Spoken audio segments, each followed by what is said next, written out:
दोस्तों, आज हम आपके सामने एक ऐसी कहानी लेकर आए हैं जो सिर्फ एक क्राइम स्टोरी नहीं बल्कि इंसानियत के नाम पर एक काला धब्बा है। सोचिए, कोई इंसान आपका अपना हो पर उसके चेहरे के पीछे एक ऐसा नकाब छुपा हो जो हर रोज आपको टॉर्चर देता रहे, ऐसे तरीके से जो न सिर्फ दर्द भरे होते हैं बल्कि धीरे धीरे मौत की तरफ ले जाते हैं। लेकिन जब इस केस का असली मकसद सामने आया तो पुलिस हो या पड़ोसी, सबके होश उड़ गए। अगर आपको वीडियो अच्छा लगा हो और हमारी स्ट्रगल अच्छी लगी हो तो ज़रूर एक लाइक और चैनल को सब्सक्राइब ज़रूर करें। तो चलिए शुरू करते हैं ये स्पाइन चिलिंग कहानी कमलकांत शाह और सेंटा क्रूज के राज। Welcome to the show. My name is Prateek and you are watching Kamalkant Shah murder mystery. ये कहानी स्टार्ट होती है मुंबई के सेंटा क्रूज से। सेंटा क्रूज रोड पर है एक गणेश कृपा सरकारी सोसाइटी। इसी सोसाइटी में रहता था शाह फैमिली। इस फैमिली के हेड थे कमलकांत शाह, उनकी वाइफ काजल शाह, 20 साल की बेटी और 17 साल का बेटा भी था, और उनके साथ कमलकांत की माँ भी रहती थी। कमलकांत का गारमेंट्स का बिजनेस था। बिजनेस अच्छा चल रहा था, घर में भी सब ठीक था। अब बात आती है अगस्त 2022 की। इसी मंथ कमलकांत की माँ सरला देवी की अचानक तबीयत बिगड़ गई। पिछले कुछ दिनों से उनकी हेल्थ कुछ अच्छी नहीं चल रही। उनकी हालत थोड़ी और ख़राब हुई तो उनको पास के क्लिनिक में दिखाया गया। करीब 10 दिन हॉस्पिटल में एडमिट रहने के बाद 13 अगस्त को उनका डेथ हो गया। डॉक्टर ने बताया उनका बॉडी पार्ट काम नहीं कर रहा था, उसकी वजह से उनकी डेथ हो गई। फैमिली में सबको लगा ये नेचुरल डेथ है, क्योंकि उनकी एज भी थी और अक्सर बीमार रहती थी वो। फैमिली उनका अंतिम संस्कार कर दिया। लेकिन सरला देवी के मौत के कुछ ही टाइम बाद कमलकांत की भी तबीयत खराब होने लगी। स्टार्टिंग में पेट दर्द होने लगे। उन्हें लगा बाहर के खाने के कारण होगा, ऐसे तो हो जाता है। उन्होंने ज़्यादा ध्यान नहीं दिया और घर के ही नुस्खे से इलाज किया, लेकिन दर्द कम नहीं और बढ़ता गया। 24 अगस्त 2022 को कमलकांत की तबीयत और बिगड़ती चली गई और उनको पेट पे दर्द के अलावा भी दिक्कतें होने लगी। कमलकांत की तबीयत और बिगड़ने लगी। क्रिटिकल केयर में कमलकांत का ट्रीटमेंट चालू हुआ। कई सारी टेस्ट हुई, लेकिन हैरानी की बात ये थी टेस्ट में कुछ भी नहीं निकला। कमलकांत की बॉडी वीक होती जा रही थी। डॉक्टर को भी नहीं समझ आ रहा था ऐसा क्यों हो रहा है। कुछ भी रिकवरी नहीं हुआ। फैमिली वालों ने 3 सितंबर को बॉम्बे हॉस्पिटल में रिफ़र कराया। यहाँ भी डॉक्टरों ने पहले टेस्ट किए, लेकिन रिपोर्ट्स में कुछ नहीं थे। कमलकांत की सिचुएशन और बिगड़ती जा रही थी। डॉक्टरों ने अपने तरीके से ट्रीटमेंट चालू किया। थोड़ा असर दिखने लगा था, ट्रीटमेंट अच्छा हो रहा था। कमलकांत धीरे धीरे ठीक होने लगे। फैमिली वाले सब खुश हुए, लेकिन ये खुशी ज़्यादा दिन की नहीं। सिर्फ 2-3 दिन बाद ही कमलकांत की तबीयत पहले से भी और बिगड़ गई। अब डॉक्टरों को भी शक होने लगा था, कमलकांत को भी लगने लगा था कुछ ठीक नहीं है। डॉक्टरों ने एक खास टेस्ट कराने का डिसीजन लिया और सैंपल कलेक्ट करके भेज दिए। 13 सितंबर को जब रिपोर्ट आई तब डॉक्टरों के होश उड़ गए। डॉक्टर सब हैरान हो गए उस रिपोर्ट को देखकर। कमलकांत के बॉडी में पॉइजन मिला। डॉक्टर अब समझ गए थे ये कोई बीमारी नहीं थी, ये एक सोचा समझा साजिश थी। रिपोर्ट देखने के बाद डॉक्टरों ने इस मामले को सीरियसली लिया और तुरंत पुलिस को इन्फॉर्म किया। आज़ाद मैदान पुलिस स्टेशन थाने की पुलिस वहां अपनी टीम के साथ इमीडिएट पहुंची। डॉक्टरों ने तुरंत पुलिस को बताया उनके यहाँ एक कमलकांत नाम का पेशेंट है और उनके बॉडी में भारी मात्रा में पॉइजन पाया गया है। डॉक्टरों ने बताया ये कोई मामूली पॉइजन नहीं है। एक नॉर्मल इंसान के बॉडी में ये नॉमिनल पाया जाता है, वो भी सिर्फ कुछ खाने की चीज़ों से यूज़ हो तब लेकिन जितना क्वांटिटी में कमलकांत के बॉडी में मिला है उसे ये पता चल रहा है किसी न किसी तरीके से ये पॉइजन कमलकांत के बॉडी में दिया जा रहा है। उसे कमलकांत के बॉडी में अफेक्ट पड़ रहा है और उसकी कंडीशन हर पल बिगड़ते जा रही है, जो कि धीरे धीरे बॉडी में जाता है और बॉडी को खोखला कर देता है। उस टाइम कमलकांत जिंदा थे। फिर आता है 18 सितंबर और कमलकांत आखिरकार नहीं बच पाए, उनकी डेथ हो जाती है। डॉक्टरों ने पुलिस को इन्फॉर्म किया। उन्होंने बताया जिस केस के लिए आप 4 से 5 दिन पहले आए थे उनकी डेथ हो गई है। दोस्तों, अब कहानी उस मोड़ पर पहुंच चुकी है जहां सच सामने आने लगा था। कमलकांत की मौत कोई आम मौत नहीं थी। उनकी मौत कोई बीमारी से नहीं हुई। उनके बॉडी पे पॉइजन मिला था, वो भी ऐसा जिसके बॉडी पे जाने से बहुत कम चांस होते हैं बचने के। पुलिस ने FIR लिखाई। कमलकांत का पोस्टमार्टम हुआ जिससे ये सच हो गया था कि उनके बॉडी में एक डेंजरस पॉइजन था। पुलिस अब केस को सीरियसली ली और डॉक्टरों से पूछा तो डॉक्टरों ने बताया कि ये कोई मामूली पॉइजन नहीं है। ये ना ही कोई मेडिकल में मिलता है, ना ही कोई हॉस्पिटल में। इसे कोई इतना आसानी से नहीं खरीद सकते। फिर आया कहाँ से ये बड़ा सवाल था और इसे कमलकांत को क्यों दिया। पुलिस और डॉक्टरों ने मिलकर उनकी फैमिली को भी मेडिकल टेस्ट कराने का सजेशन दिया। जब बाकी फैमिली के मेंबर्स का टेस्ट हुआ तो हैरानी की बात ये सामने आई, कमलकांत की वाइफ में भी पॉइजन मिले, लेकिन कमलकांत से कम मिले, जिसे तुरंत ट्रीटमेंट के लिए एडमिट किया और ट्रीटमेंट के बाद उनकी कंडीशन नॉर्मल हो गई। लेकिन सवाल अब और बड़ा हो गया था कि ये इत्तेफाक था या कोई सोची समझी साजिश थी, और अगर साजिश थी भी तो इसके पीछे किसका हाथ था। पुलिस ने टीम बनाकर इन्वेस्टिगेशन चालू कर दिया। फैमिली के सभी मेंबर से पूछना चालू की। इस दौरान कमलकांत की बहनों ने पूछा तो उन्होंने बताया पिछले 13 अगस्त को सरला देवी, उनकी माँ की भी डेथ हुई। और हैरानी की बात ये थी, उन्होंने बताया ठीक कमलकांत के जैसे ही उनकी भी तबीयत खराब हुई थी। वीकनेस, पेट में दर्द और भी 10 दिन में चल बसी।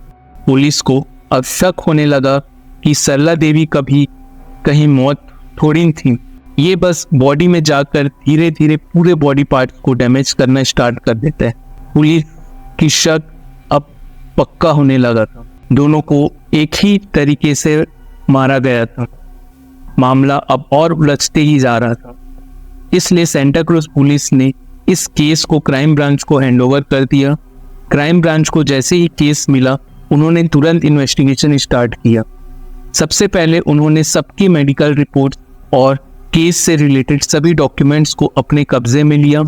इन्वेस्टिगेशन स्टार्ट इस सवाल से हुई कि कमलकांत का हिस्ट्री क्या है, वो डेली किससे मिला करता था, क्या कोई ऐसा शख्स था जो एक एक करके पूरे परिवार को खत्म करना चाहता था। जैसे जैसे पुलिस इन्वेस्टिगेशन में आगे बढ़ते जा रही थी वैसे वैसे चौंकाने वाली बात सामने आते गई। साल 2002 में उनकी शादी काजल से हुई। दोनों फाइनेंशियली स्ट्रांग थे। कमलकांत और काजल के 2 बच्चे हुए, एक 20 साल की बेटी और एक 17 साल का बेटा था। पुलिस ने उसके बाद कमलकांत के एम्प्लॉयज, दोस्तों, करीबी रिश्तेदारों से पूछताछ चालू की। कमलकांत की बहनों ने बताया पिछले 2 साल से काजल और कमलकांत का रिश्ता कुछ अच्छा नहीं चल रहा था। काजल अक्सर कमलकांत पर गुस्सा करती थी। मई 2021 को तो काजल नाराज होकर अपनी बेटी को लेकर अपने मायके चले गई। वो वहां करीब 4 से 5 महीना रही। अक्टूबर 2021 में काजल मुंबई लौटी, लेकिन अपने घर नहीं गई। वो अपनी बेटी को लेकर अलग रहने लगी। ससुराल और मायके दोनों लोग काजल को समझाने की कोशिश कर रहे थे। सब चाह रहे थे काजल वापस अपने ससुराल आ जाए। कमलकांत की वही चाहता था, पुरानी बातों को भूलकर सब पुरानी जैसे हो जाए। फिर बहुत बोलने के बाद मई 2022 में काजल मान गई, लेकिन उसने कुछ शर्तें रखी। उसने साफ कहा वो घर तो लौट आएगी, लेकिन कमलकांत उससे दूरी बनाए रखेगा तभी। वो जो चाहेगी करेगी, जिससे मिलना हो वो मिलेगी, हर महीने पैसे भी चाहिए होंगे। कमलकांत और उनके फैमिली में सारी शर्तें मान ली। जून 2022 में काजल घर लौट आई, लेकिन अब वो घर में बिल्कुल पूरी तरह अलग रहने लग गई। वो सिर्फ अपने और अपनी बेटी के लिए खाना बनाती थी, बाकी फैमिली से उसका कोई लेना देना नहीं था। लेकिन अचानक से कुछ दिन बाद उसका व्यवहार बदलने लगा। अब वो कमलकांत से भी अच्छे से बात करने लगी, वो सबके लिए खाना बनाने लगी। इतना ही नहीं, घर में नौकरानी का काम था, लेकिन अब वो सब कुछ काजल करने लगी थी। कमलकांत की बहनों को यही बात खटकने लगी थी। उनके मुताबिक जब से काजल ने माँ और कमलकांत के खाने पीने का जिम्मेदारी लिया था, तभी से माँ और भाई दोनों की तबीयत बिगड़ने लगी थी।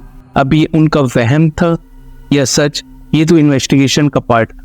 3 अगस्त को सरला देवी एडमिट हुई और 13 अगस्त को उनका डेथ हो गया। इसके ठीक 11 दिन बाद 24 अगस्त को कमलकांत की तबीयत खराब होने लगी और फिर 18 सितंबर को उनकी भी डेथ हो गई। कमलकांत के टेस्ट रिपोर्ट ने ये साफ कर दिया था ये कोई मामूली डेथ नहीं थी। पुलिस ने अब काजल की जिंदगी की तरफ इन्वेस्टिगेशन स्टार्ट करना शुरू कर दिया। वो किससे मिलती, किससे बात करती थी, उसके पुराने हिस्ट्री, फोन पे किससे बात होती थी, सब कुछ पुलिस ने कलेक्ट किया। पुलिस ने काजल का CDR निकाला। इस रिकॉर्ड में एक नंबर बार बार सामने आ रहा था। वो नंबर पे काजल घंटों बात करती थी। हैरानी की बात ये थी, सेम नंबर कमलकांत के फोन में भी सेव था। नाम था हितेश जैन। जब पुलिस ने हितेश के बारे में जानना चाहा तो पता चला कि हितेश जैन कमलकांत का बचपन का दोस्त था। दोनों एक साथ पले बड़े थे। हितेश जैन का भी गारमेंट्स का बिजनेस था। वो कमलकांत के फैमिली जैसा ही था। लेकिन हैरान करने वाली बात ये थी कि काजल के फोन में कमलकांत से भी ज्यादा हितेश से बात करना आया CDR में। ना दोनों फोन पे बात करते थे, बल्कि व्हाट्सएप पे भी चैटिंग करते थे। और यही CDR और व्हाट्सएप मैसेजेस अब इस केस का मेन एविडेंस बनने वाली। अब सवाल ये था, काजल और हितेश के बीच रिश्ता कैसा था? सिर्फ ये देवर भाभी का रिश्ता था या इनकी दोस्ती थी, या इसके पीछे गहरा राज छुपा था? क्या काजल ने इस डबल मर्डर को अंजाम दिया था? अगर काजल ने ऐसा किया तो क्यों किया? 1 दिसंबर को पुलिस ने काजल को अरेस्ट कर लिया, लेकिन कहानी में नया ट्विस्ट तब आया जब पता चला हितेश लापता है। पुलिस ने कई जगह हितेश को खोजा, लेकिन कहीं भी हितेश जैन का पता नहीं चला। और फिर खबर आई हितेश लापता नहीं, उसका किडनैप हो गया। अब पुलिस के पास नई 2 केस सॉल्व करना था। एक तरफ काजल से पूछताछ हो रही थी और दूसरी तरफ पुलिस हितेश को भी ढूंढ रही थी। पूछताछ में काजल ने ऐसा चीज सामने लाया कि पुलिस की भी होश उड़ गई। पुलिस हैरान हो गई।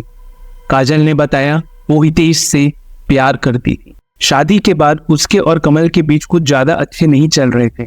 आए दिन लड़ाइयाँ ही होती थी। तभी हितेश, जो फैमिली फ्रेंड था और घर आता जाता था, उसके साथ उसकी दोस्ती गहरी होने लगी। हितेश का काम नेचर था, इजीली लोगों को कन्विंस कर लेता था। काजल को भी अच्छे से समझता था। जब भी काजल उदास होती, वो हितेश से बात करना पसंद करती। शुरू में सिर्फ दोस्ती थी, फिर दोनों क्लोज होते चले गए और धीरे धीरे क्लोजनेस प्यार में बदलती चले गई। काजल और हितेश के बीच शारीरिक संबंध भी बने। जब घर में कोई नहीं होता, वो मिलते और कई बार इंटीमेट हुआ करते। उनका ये अफेयर बहुत टाइम से चला आ रहा था, लेकिन ये चीज ज्यादा दिन छुप न सकी। करीब 2 साल पहले एक दिन कमलकांत ने उन्हें आपत्तिजनक हालत में देख लिया दोनों को।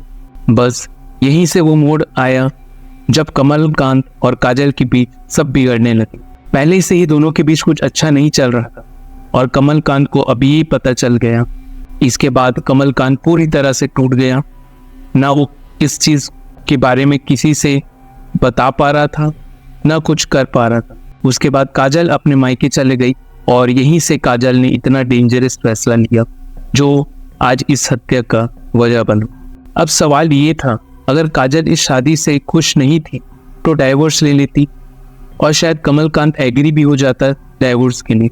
लेकिन डाइवोर्स लेने से काजल को एक भी पैसा नहीं मिलता, उसका गुजारा मुश्किल हो जाता। अगर शादी टूटने का वजह काजल को माना जाता तो कोर्ट से भी उसे कोई फायदा नहीं मिलता। सोचिए, कमलकांत लाखों रुपए दे रहा था, लेकिन तलाक के बाद ये रकम बंद हो जाती। इसके अलावा कमलकांत के पास करोड़ों की प्रॉपर्टी थी और उनके कंपनी में 3 नाम थे, कमलकांत, उनकी माँ और काजल का। अगर कमलकांत रास्ते से हट जा तो उसकी माँ बीच में आ सकती थी, यानी काजल को सब कुछ चाहिए था तो उसे माँ को भी रास्ते से हटाना था। लेकिन ये हत्या ऐसी नहीं होनी थी कि हत्या लगे, इसे ऐसा रूप देना था कि आगे ये बीमारी या हादसे के जैसे लगना चाहिए था। इसलिए हितेश को भी इस साजिश में शामिल कर लिया गया। अब उन्हें बस एक तरीका खोजना था जिससे किसी को शक न हो। ये प्लानिंग तब शुरू हुई जब काजल अपने पति का घर छोड़कर मायके चली गई थी। वहां वो हितेश से फ्रीली बात कर सकती थी। धीरे धीरे दोनों ने अपने गेम प्लान को स्टार्ट किया। अब सबसे बड़ी टास्क था पॉइजन को लेने की। ये चीज़ें कोई फार्मेसी में नहीं मिलती, लेकिन हितेश ने इसका भी रास्ता निकाल लिया। उसने 2 अलग अलग जगह से ऑर्डर करके कोरियर के थ्रू मंगा लिया और यहीं से शुरू हुआ ये खतरनाक खेल जो कई जिंदगी को खत्म करने वाला था। काजल जानबूझकर अपने मायके से मुंबई आ गई, लेकिन वो अपने ससुराल नहीं गई। फ्लैट लेकर अपनी बेटी के साथ रह रही थी। उसका मकसद साफ था, अगर वो ससुराल चले जाती तो उसका मकसद पूरा नहीं हो पाता। इसलिए उसने थोड़ा टाइम लिया। यहाँ वो हितेश से होटल में मिला करती थी और वहाँ दोनों प्लान करते थे। एक दिन हितेश ने वो डेंजरस पॉइजन काजल को सौंप दिया। अब काजल के पास वो हथियार था जिसे काजल आसानी से प्लान को अंजाम दे सकती थी। दोस्तों, अब कहानी उस मोड़ पर पहुंच चुकी थी जहां काजल ने अपने साजिश को अंजाम देना शुरू कर दिया। वो अपने ससुराल लौट आई। बाहर से सब कुछ नॉर्मल था, लेकिन उसके दिमाग में सिर्फ जो प्लान दोनों ने बनाई थी वही चल रहा था। पति को रास्ते से हटाना ताकि करोड़ों की संपत्ति में अपना हक पा जाए और फिर हितेश के साथ शादी करके नई जिंदगी शुरू करना। लेकिन एक दिक्कत थी, जहर खाने में मिलाया जाता तो बाकी परिवार और बच्चे भी उसके चपेट में आ जाते। काजल ने बहुत चालाकी से ये सोचा कि खाना वो परोसेगी। पहले नौकरानी सल्ला देवी और कमलकांत की थाली लगाती, लेकिन काजल उसे किसी न किसी काम पे उलझा देती। फिर वो खुद थाली लगाती और यहीं से वो धीरे धीरे जहर मिलाना शुरू करती। सल्ला देवी पहले से ही बुजुर्ग थी, इस वजह से उनको असर जल्दी होने लगा। कुछ ही दिनों में उनकी तबीयत बिगड़ गई और उनकी डेथ हो गई। अब बारी थी कमलकांत की। काजल ने वैसे ही थोड़ा थोड़ा कमल के खाने में भी देना स्टार्ट किया। रोजाना छोटी मात्रा में जहर उनके बॉडी में पहुंच रहा था। आखिरकार 18 सितंबर को कमलकांत की भी डेथ हो गई। 1 दिसंबर को हितेश जैन को पुलिस ने नासिक हाईवे से गिरफ्तार कर लिया। अब आता है मई 2024 में केस की प्रोसीडिंग चालू हुई।